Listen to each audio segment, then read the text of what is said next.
welcome to a special bonus podcast for this week, episode 10. This is the very special 12 Archetypes of Survivor podcast.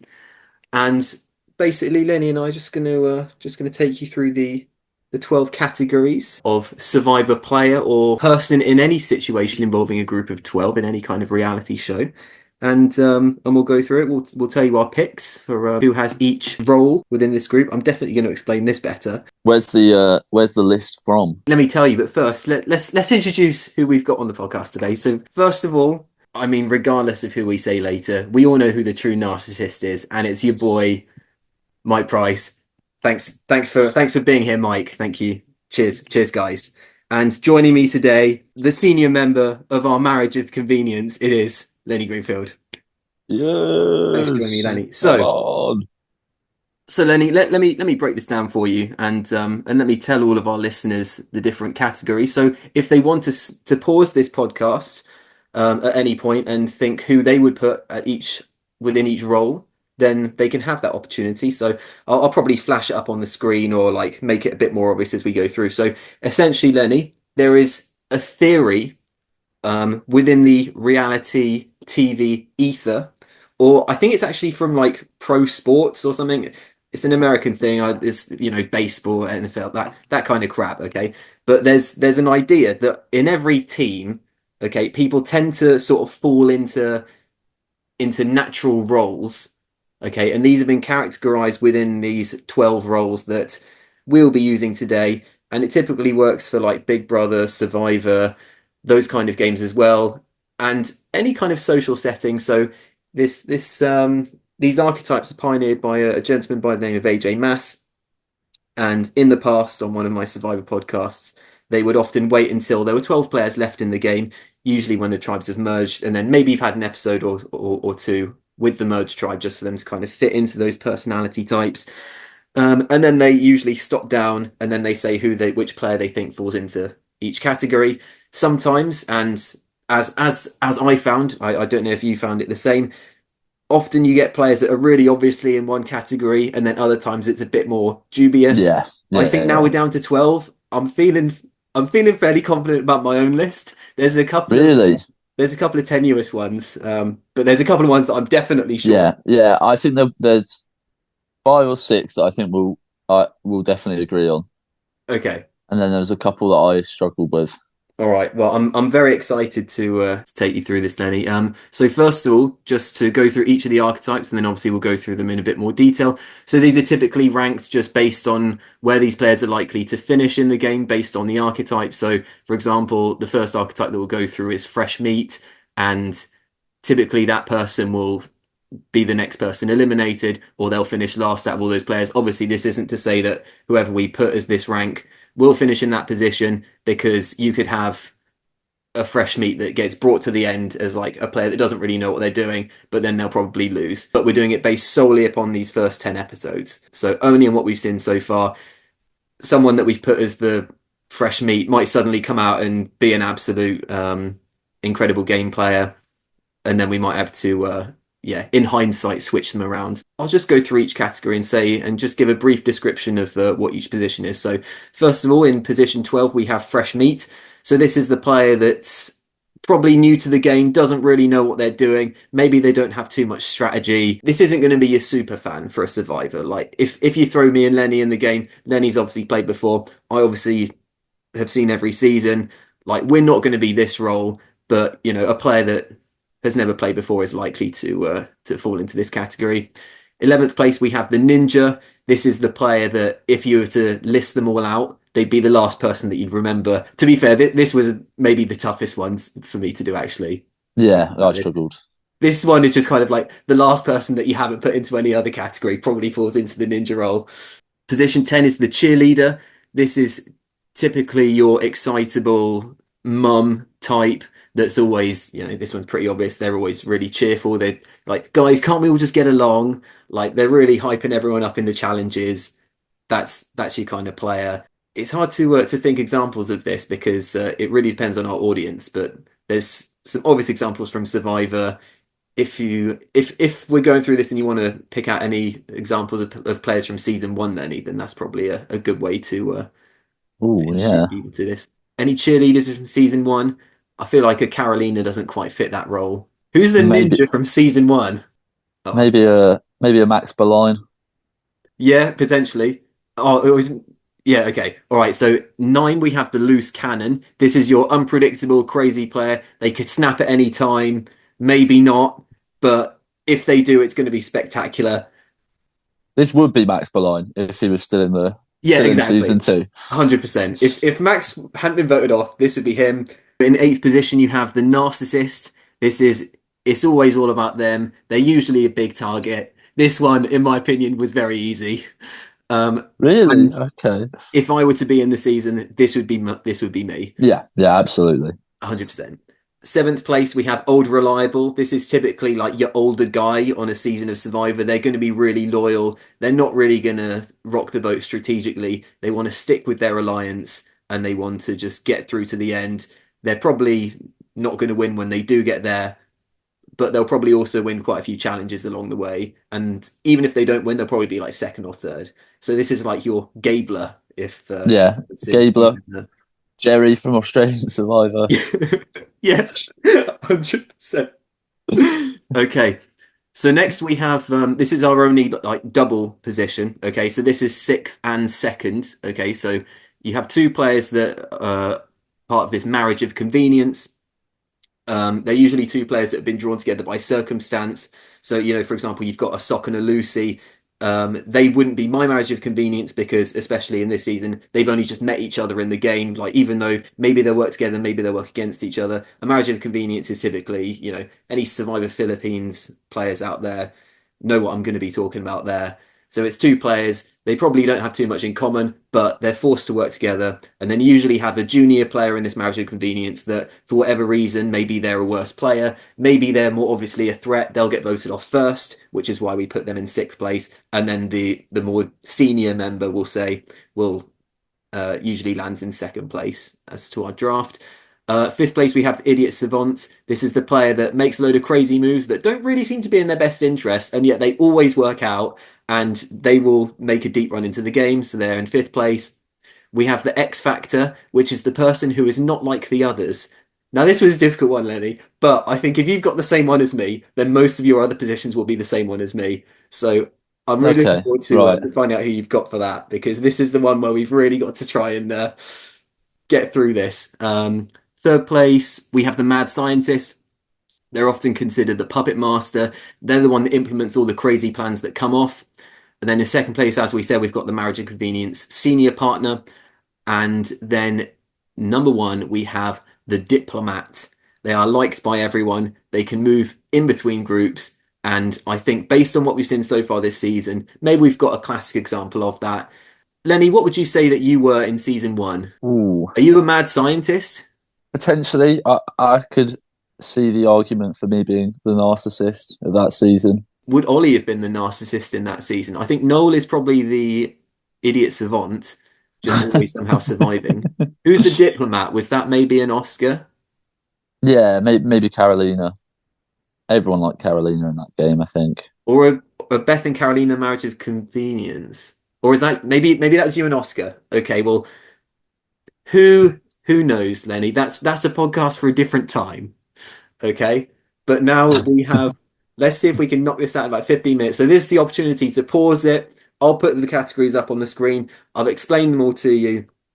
If you want to take a quick 5 minutes just to jot down who you think might be in each position, yeah, myself and Lenny will go through it now. Just for the record, we are including stuff seen in the most recent episode, the Ninja episode. Yeah, 100%.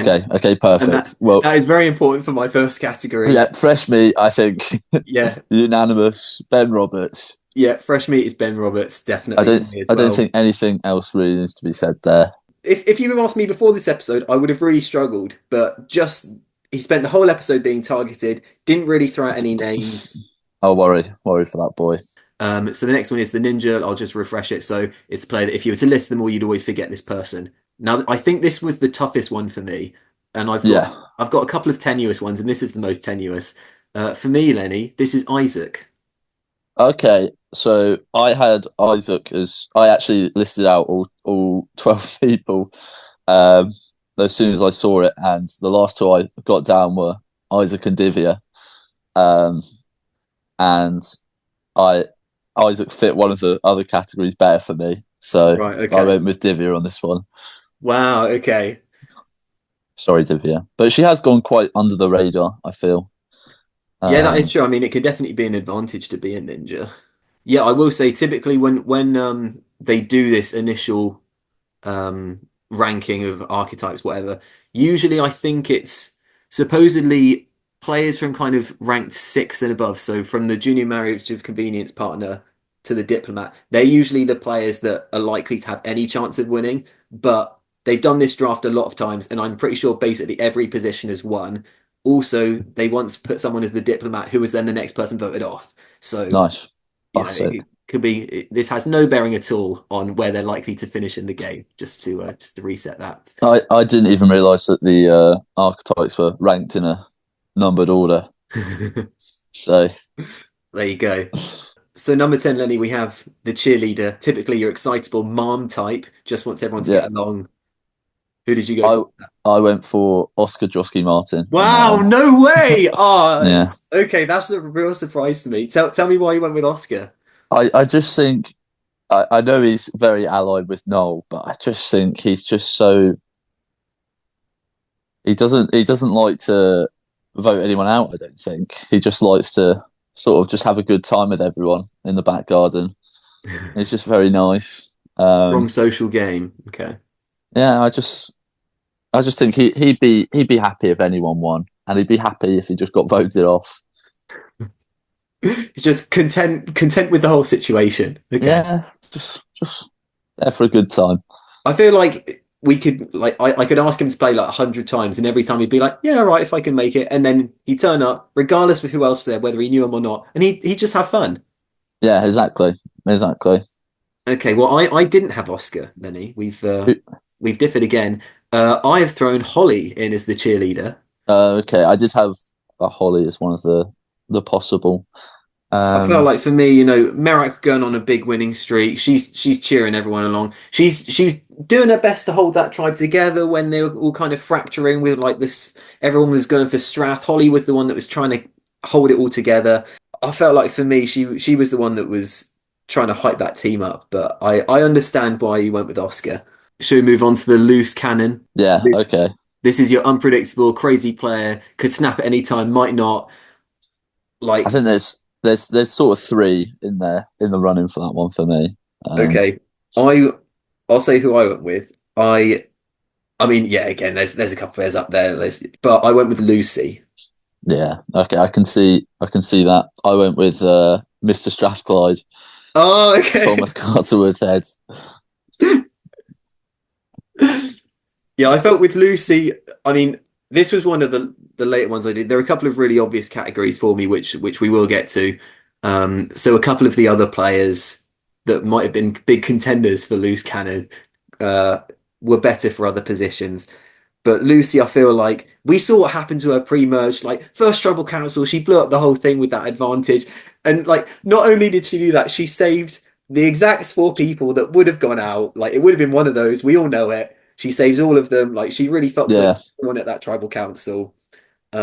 And then a lot of the alliances that have come out of that season have been based around her. A lot of the strategy on the Ruba tribe for the first sort of every time they went to tribal really revolved around her with her at kind of the center of it, with Will taking some of the heat the episode after she goes. I think she's a big lightning rod, and I think she's very exciting. And I will say, it was so exciting having her, Strath, and Will all back in the game for that tribal council. It was just so much fun. Like she's someone that I knew whenever it was a tribal council, I could go to her and she'd give me a great answer, potentially an yeah, answer that would completely like throw herself in it. But I found it very funny each time. yeah. I was very close between her and Strath, but Strath just I can't work out what his plan is at any point, and I love it. I just think he's capable of voting for anyone. Maybe we were both on the right line. Like, it's got to be someone coming back into the game. Like, you don't really know where they're going to fall in all of this. Like, we saw Yeah, Strath last episode. It was hard to know who he was working with. Like, he didn't want to go with what everyone else was doing with the Ben vote. He's the only one that would have voted for Billy. Like, all right, Lenny, who is your narcissist? This is the player that it's all about them. They're usually a big target. Were I in the game, it would be me. There is no shame at all in being the narcissist. They usually give great confessionals. They're usually pretty funny as well. Who is your narcissist, Lenny? no clock. Wow. Hey, fair play, fair play. Okay. He's always in the thick of it, isn't he? He's always involved. Yeah, I see why you went with that. For me, it was Will. Yeah, yeah. Will, I was very closely between me, Will, and Noel for that one. There are a few strong Um, contenders for narcissist, but but I didn't want to put myself as the narcissist. that would Um, be the ultimate narcissist move. yeah, but I avoided it. I will say, how weird is this doing this ranking that you're in? Yeah, I found placing myself incredibly difficult. Hmm. Um, you don't want to go all out and put yourself as the X factor because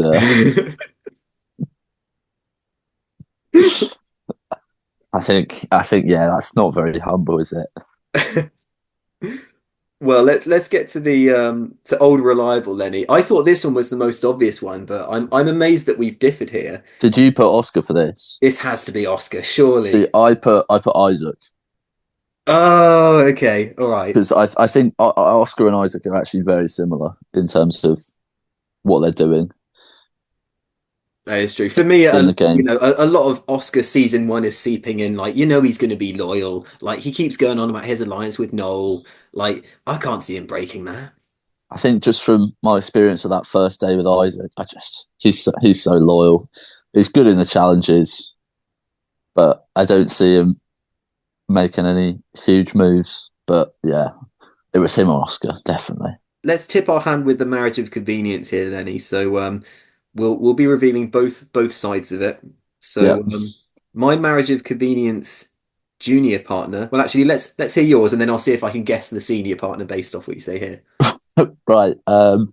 This is probably my worst one. If you're gonna look at the whole video and go, well, "You're a fucking idiot," it'd be this one. Wait, hang on. Who's Um, even? Have you gone with Sock and Lucy then? no, but Lucy is one of them. I'll give you that. Wait, Lucy and Will. Yeah. Yes. Oh, that's not a bad pick. Yeah, I thought, especially after this episode, see real potential Yeah. for them to work together. They've come back in the game together. Oh, Um, that's so funny. you know, enemies at first, but to turn it around in the second half of the game as a duo, maybe with Sock in there as well. Oh, and what a trajectory that would be. They voted each other out, and then yeah, both returning together into the game Yeah. to yeah, just work the middle and absolutely destroy everyone. Yeah, no, I'm excited by it. But what you think, Lucy? Why do you think Lucy is below Will in this? Oh no, I put Lucy higher up. Oh, okay, Uh, so Will. Okay, yeah, Will go out first. Because I think everyone will be scared of his challenge ability. By right. Okay, fair enough. All right. Well, my junior in the marriage of convenience, Lenny, is Lenny. oh yes, Who do you think I um, paired you with? oh um, have you not said Divya maybe? I've actually paired you with Strath. No, I'm Oh joking. okay, No, yeah. it's Divya. It's Oh of okay. course Divya. I was gonna say where have you got me and Strath from? Yeah, you have at no point worked together in the first 10 episodes. I don't know if I even spoke to him in that last I don't episode. think you've spoken to him yet in the game. No, yes, you are with Divya. Just the fact that you were bound by finding that idol together.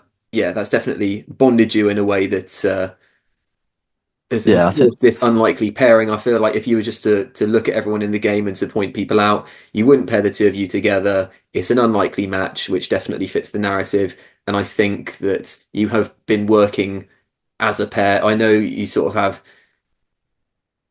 have Big Dog in there as sort of a triangle, it seems. But Big Dog fit much better into one of the other categories. But yeah, I think in a similar vein to Will, I think you'll be looked at in this pair as the bigger threat. So you'll get knocked out before Divya, I'm afraid, according to my ranking. Yeah, probably fair. All right, let's look at the idiot savant, and I feel like we're going to be fairly lined up here with this one. Yeah, Who have you gone with? sock. Yeah, Sock. Yeah, just It was the Strath vote when he came and the Max vote when he came off the Max vote, being like, I didn't really want Max gone when he was like the crucial vote. it's just that episode where he's just like he's just doing everything wrong, but it works out for him. So Sock is like the poster boy for the idiot savant. I will say for me, so the narcissist and old reliable, like Will and Oscar were the easiest ones to place, and I think Sock was soon after that idiot I think, savant. yeah, for me, Sock and Ben uh, were probably the easiest, and Oscar. Oscar, absolute cheerleader. Mm. I stand by it. Right. Now for the X Factor. This is the big one. Let's see what kind of bullshit we can pull out here, Lenny. Who would you even I don't even know who you've still got left, to be honest. Are you leaning towards a Divya for an X Factor? I've put Big Dog. What, because he's not a human? He's just different. He's got everyone in the palm of his hand. Everyone just seems to respect him, myself included. Hmm. At this point in the game, I'd die for him. Obviously, it's hard to look past that ninja performance, but Right. I feel like if you can get past the fact he can't move his hands, just he's the man to beat for me. Okay, interesting. Okay. For me, the X Factor was Strath. Okay. Okay, yeah, that's Now I that's a was I pretty was good thinking pick. about this one for a long time. First of all, the first thing that occurred to me was because he's Northern, which makes it different. It's tough picking an X Factor out of a cast that is mainly, Very similar. yeah, Yeah, white this is males. this is one that I Um, just sort of had left at the end. Um, I would say my main case for Strath as the X Factor here is he was the only player voted out blindsided by his former tribe in a way that he has the right to come back into the game being pissed off. Like Will yeah, and okay. Lucy, like they both left. It seemed like they were on fairly good terms. They knew that someone had to go. The tribe was in a rough spot, and they were both the obvious targets. Strath got blindsided, not really any explanation. Um, so I think coming back into the game, he has that unique perspective. And we saw what happened in the last episode. He's coming, he's wearing a red shirt. It seems like he definitely wants to defect. He's got some targets and he's not afraid to yell about it. He's got a Uh, list. yeah, he's got a list. Mad scientist. So who do you have left? You've got yourself left. You've got Holly. Yeah. What are the last three roles? Sorry. We've got mad scientist. We've got the other marriage of convenience. So Oh, right. So two left. I'm one of them. Um, Not very humble for myself actually to put myself as the mad scientist, but so you're the player that often considered the puppet master, implements the crazy plans that comes off. yeah, that's what everyone's saying about me. That I'm a backstabber, can't be trusted. I feel like I'm always one of the first to get a plan out there. So Yeah, I think it's a good shout. I personally went with Noel in this spot. I think yeah, just as valid. I think on mine, me and Noel could be very much swapped between narcissist and mad scientist, Yeah, and it would be quite similar. yeah. I mean, I thought Noel for similar reasons, especially like looking back on season one. Like he's a classic mad scientist. Well, he's more of an idiot savant in season one, but mad scientist, like he's the one that's putting together all the schemes. You saw what he did with that Merak tribe. You saw him blindside Strath. That was a pretty decent piece of work right there. And like already you're seeing it in episode 10. Like sure he was immune, but he's starting to get some stuff going, I think. So Noel is my mad scientist. All right, marriage of convenience, senior partner. You've got Will. I've got You've got Lucy. Lucy. Okay.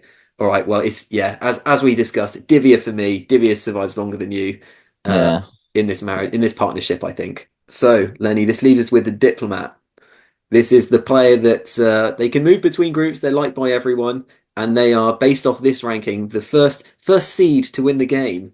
Who do you have left over, Lenny? See, I thought this one was fairly obvious. I mean, I think you've gone with the other person I had down for it as a possibility, but for me, it's got to be Holly Sheridan. Right, okay, fair enough. Just loved by all.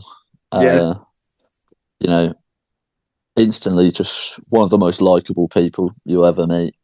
yeah, yeah, I can't be upset with that. I think Hard that's to look past, but yeah, Big Dog also very fit for the role. yeah. Big Dog's my diplomat. Like you saw. I would say Holly in the pre-merge, like everyone likes her, sure, but she didn't like. She wasn't able to get all that stuff going. Like she wasn't able to coordinate votes and stuff. But maybe that's not what you need to be a diplomat. I think you just need to be able to bring people together.